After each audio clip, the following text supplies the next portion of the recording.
আসসালামু আলাইকুম। আমি মাকলুকাত হাসান মুহিত, পড়াশোনা করতেছি পাবনা বিজ্ঞান ও প্রযুক্তি বিশ্ববিদ্যালয়ের ট্রিপলি ডিপার্টমেন্টে। আজকে আমি তোমাদের শেষ মুহূর্তে ইউনিভার্সিটি অ্যাডমিশনের জন্য কিভাবে পড়াশোনা করা দরকার সেই রিলেটেড কিছু পরামর্শ দেব। তোমরা জানো ইউনিভার্সিটি অ্যাডমিশনে ভালো করতে হলে অবশ্যই তোমাকে আত্মবিশ্বাসী হতে হবে যে আমি পারবো। যদি তুমি আত্মবিশ্বাসী হও সেক্ষেত্রে তোমার সেই কাজটি করার বা ভালো ফলাফল করার সম্ভাবনা অনেক গুণ বেড়ে যাবে। এরপরেই তোমাকে মাইন্ডসেট ঠিক রাখতে হবে এবং তোমার লক্ষ্য কি সেই অনুসারে তোমাকে আগাতে হবে। এরপরেই যেটি করতে হবে সেটি হচ্ছে তোমাকে পুরা সিলেবাসটা দেখে নিতে হবে যে আসলে তোমার সিলেবাসে কি আছে, কি পড়তে হবে এবং কি বাদ দিতে হবে। কোন ইউনিভার্সিটির কোশ্চেন প্যাটার্ন কীরকম সেটাও দেখে নেওয়া খুবই জরুরি। দেখা যাচ্ছে চট্টগ্রাম ইউনিভার্সিটিতে বাংলা এবং ইংলিশ থেকে কোশ্চেন আসে, আবার অনেক ইউনিভার্সিটি যেমন রাজশাহীতে বাংলা এবং ইংলিশ থেকে কোনো প্রশ্ন আসে না, আইসিটি থেকে কোশ্চেন আসে। এগুলা পরীক্ষার আগে সবগুলাই মাথার মধ্যে সেট করে নিতে হবে এবং গুগল থেকে বা চ্যাট জিপিটি থেকে বা যে কোনো সোর্স থেকে তোমাকে দেখে নিতে হবে যে আসলে কোন ইউনিভার্সিটিতে কী ধরনের প্রশ্ন আসে, বাংলা থেকে প্রশ্ন আসে নাকি বাংলা থেকে প্রশ্ন আসে না, নাকি সায়েন্স রিলেটেড যে সাবজেক্টগুলো আছে সেখান থেকেই প্রশ্ন আসে। এগুলো সবগুলাই তোমাকে দেখে নিতে হবে এবং সেই অনুসারে লাস্ট দিনগুলায় পড়াশোনা করতে হবে। সিলেবাস দেখে নেওয়ার পরে তোমার হচ্ছে গুরুত্বপূর্ণ যে টপিকসগুলো আছে সেগুলো পড়তে হবে। যেটা গুরুত্বপূর্ণ সেটা হচ্ছে সব ইউনিভার্সিটির জন্যই গুরুত্বপূর্ণ। স্যাররা যখন কোশ্চেন করে তারা পুরা বই হচ্ছে খুঁটে খুঁটে দেখে না, অবশ্যই গুরুত্বপূর্ণ যে টপিকসগুলো চোখে পড়ে সেগুলাই তারা দিয়ে রাখে। স্যারদের এত সময় নেই যে গুরুত্বপূর্ণ টপিকস বাদ দিয়ে তারা মূল বই খেটে খেটে খেটে খেটে কোশ্চেন করবে। অবশ্যই তারা গুরুত্বপূর্ণ যে লাইন, গুরুত্বপূর্ণ যে টপিক সেগুলো থেকেই বারবার কোশ্চেন করে। তুমি যদি গুরুত্বপূর্ণ টপিকসগুলো না পড়ে সবগুলাই পড়ে যাও, তুমি পড়তে পাবা ঠিক আছে, কিন্তু তোমার পরীক্ষার হলে মনে পড়বে না, কিংবা অনেক কিছু পড়ার কারণে যেগুলো ইজি কোশ্চেন সেগুলো তুমি অ্যান্সার করে দিয়ে আসতে পারবা না। আর আমরা জানি ইউনিভার্সিটি অ্যাডমিশনে যারা ইজি কোশ্চেনগুলো অ্যান্সার করতে পারে না দিন শেষে তারাই কোথাও চান্স পায় না। দেখা যাচ্ছে 100টা কোশ্চেনের মধ্যে 50% ইজি আসে, 25% তার থেকে একটু কঠিন এবং 25% থাকে কঠিন। তুমি যদি ইজি কোশ্চেনগুলো অ্যান্সার করে দিয়ে আসতে পারো এবং মিডিয়াম যে কোশ্চেনগুলো আসবে সেখানে কিছু অ্যান্সার করে দিয়ে আসতে পারো, অবশ্যই তুমি চান্স পাবে। এরপর হচ্ছে বইয়ের সবকিছু পড়ার দরকার নেই। বইয়ের 20% জায়গা থাকে যেখান থেকে পরীক্ষায় প্রশ্ন আসবেই, সেই 20% জায়গায় ফোকাস করতে হবে। 80% জায়গায় সময় দিবা, কিন্তু পরে আগে ওই 20% ভালোভাবে কমপ্লিট করে বারবার প্র্যাকটিস করে পরে সেই 80% জায়গায় তোমাকে ফোকাস করতে হবে।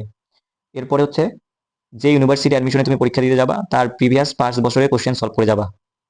উদ্ভাসের ভার্সিটি ক যে কোশ্চেন ব্যাংকটা আছে সেটা পুরাটাই সলভ করবা। এ টু জেড তোমাকে সলভ করতেই হবে, কারণ উদ্ভাসের ভার্সিটি ক রিলেটেড যে কোশ্চেন ব্যাংকটা আছে সেটা এমনভাবেই সাজানো যে সেটা পড়লেই এনাফ। এটার মধ্যেই হচ্ছে, এটাকে বলা হয় ভার্সিটি অ্যাডমিশনের বাইবেল। এটা এমনভাবে সাজানো আছে যে এটা পড়লেই তুমি যে কোনো ইউনিভার্সিটি পরীক্ষা দাও, তুমি সবগুলা কোশ্চেন মানে তোমাকে টেকার জন্য বা তোমাকে চান্স পাওয়ার জন্য যে কয়টা কোশ্চেন অ্যান্সার করে দিয়ে আসতে হয় সেগুলো তুমি সবগুলো ভার্সিটি কতে পাবা। এটাকে বলা হয় ইউনিভার্সিটি অ্যাডমিশন টেস্টের বাইবেল, ভার্সিটি ক উদ্ভাসের। এছাড়া তোমার সাবজেক্ট রিলেটেড যেমন ফিজিক্সের তুমি সবগুলা ফর্মুলা তোমার মুখস্থ রাখতেই হবে। দেখা যাচ্ছে যে তুমি পারো কিন্তু তোমার ফর্মুলা মনে নেই, সেক্ষেত্রে হবে না। ওই জন্য ফিজিক্সের ফর্মুলা মনে রাখতে হবে। কেমিস্ট্রির মূল বইয়ের যে এমসিকিউ গুলো আছে সেগুলো A to Z সলভ করতে হবে, কারণ স্যাররা দেখবে যে বই খোলার পরে দেখবে যে এতগুলা কোশ্চেন আবার এগুলো বোর্ডে এসেছে, সুতরাং স্যার এগুলো হুবহু কয়েকটা তুলে দিবে। এরপর হচ্ছে ম্যাথের হচ্ছে সবগুলো ফর্মুলা মুখস্থ রাখতে হবে এবং উদ্ভাসের ভার্সিটি ক থেকে টাইপ ওয়াইজ এমসিকিউ গুলো সলভ করা লাগবে। এরপর হচ্ছে বায়োলজির প্রিভিয়াস যত কোশ্চেন আসছে, যত ইউনিভার্সিটির যত ধরনের কোশ্চেন আছে সবগুলো মুখস্থ রাখতে হবে। মূল বই রিডিং করতে হবে এবং উদ্ভাসের ভার্সিটি ক এবং যে কোনো কোশ্চেন ব্যাংক থেকে গুরুত্বপূর্ণ যে টপিকগুলো আছে সেগুলো বারবার বারবার ব্যাখ্যা সহ পড়তে হবে এবং প্রিভিয়াসের যে কোশ্চেন সেগুলো অ্যান্সার সহ মুখস্থ রাখতে হবে। দেখা যাবে যে সেগুলো থেকেই কমন পড়ছে। বিগত 10 বছরের যত ইউনিভার্সিটিতে বায়োলজি রিলেটেড যত প্রশ্ন এসেছে সবগুলাই ঠাডা মুখস্থ, দেখা যাবে সেখান থেকেই প্রশ্ন এসেছে। এবং কোশ্চেনের সাথে যে ব্যাখ্যাগুলো দেওয়া রয়েছে সেগুলোও সব মাস্ট করতে হবে। লাস্ট একটাই হচ্ছে, সেটা হচ্ছে হ্যান্ড ক্যালকুলেশন। হ্যান্ড ক্যালকুলেশন হচ্ছে খুবই ইম্পর্টেন্ট। তুমি ফর্মুলা পারো, সবই পারো, কিন্তু তুমি 8.5 ইন্টু 3.4 এই ধরনের গুণন তুমি পারো না, সেক্ষেত্রে তুমি কখনোই ভালো করতে পারবে না। তুমি হ্যান্ড ক্যালকুলেশনে এমন হতে হবে যে তোমাকে হ্যান্ড ক্যালকুলেশনটা করতে হবে এবং ফাস্ট করতে হবে। 9.8 ইন্টু 9.7 এই ধরনের গুণ অবশ্যই আসবে। যারা এগুলা করতে পারবে তারা সহজেই হচ্ছে ভালো মেরিটে চান্স পাবে। দেখা যাচ্ছে তুমি এফ সমান সমান এম এ, এই সূত্র অনেক ইজি তুমি জানো, কিন্তু হ্যান্ড ক্যালকুলেশন এমনভাবে দিছে যে তুমি সূত্র জানার পরেও হ্যান্ড ক্যালকুলেশন না জানার কারণে তুমি অ্যান্সার করে দিয়ে আসতে পাবা না। এই জন্য ভার্সিটি অ্যাডমিশনে যেহেতু ক্যালকুলেটার নেই, হ্যান্ড ক্যালকুলেশন বা হাতে কলমে যে ক্যালকুলেশন আছে এটা খুবই গুরুত্বপূর্ণ। এরপরে হচ্ছে তোমাকে হচ্ছে এক্সাম দিতে হবে। এক্সাম দেওয়া মূল লক্ষ্য হচ্ছে তোমার ভুলগুলো আইডেন্টিফাই, কোন জায়গায় তুমি পড়ো নাই সেটা হচ্ছে আইডেন্টিফাই হবে, এবং যেটা মূল সেটা হচ্ছে টাইম ম্যানেজমেন্ট হবে।